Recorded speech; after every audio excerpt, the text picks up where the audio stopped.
Tradisyon na rin sa SONA ang pagtutok sa magagarang kasuotan ng mga mambabatas at kanilang pamilya.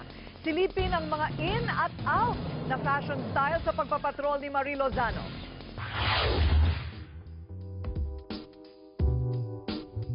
Iba't ibang estilo, tabas at kulay ng Filipiniana ang suot sa red carpet sa ikatlong SONA ni Pinoy. Trademark na terno ang suot ni Congresswoman Imelda Marcos.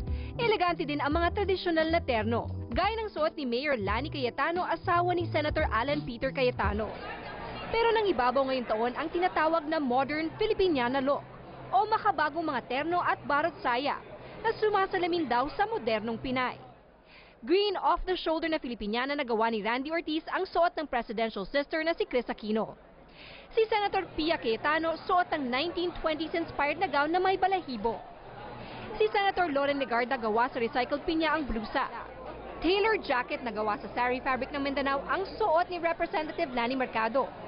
Agaw pansin naman ang aktres na si Diana Meneses, pati na rin ang representative ng Sulu na si Lady Ann Sahidula.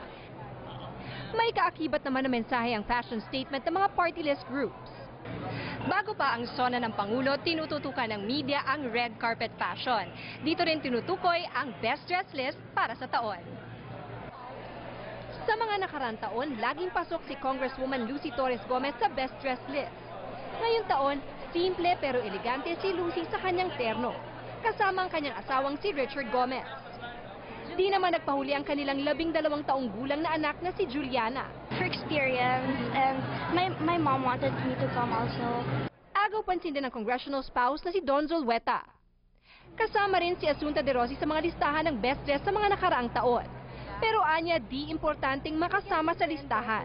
Hindi naman ako pupunta dito actually para dumisplay eh. Ito yung kailangan mong isuot, but really kung pwede nga lang naka-jeans, magji-jeans lang din ako. Aminado ang marami sa kanila na pinaghahandaan talaga ang kanilang susuotin para sa SONA.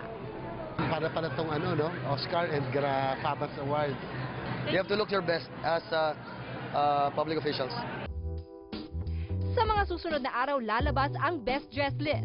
Pero ayon sa dumalo sa SONA, di nila didibdibin ang mga kritiko sa kanilang SONA fashion.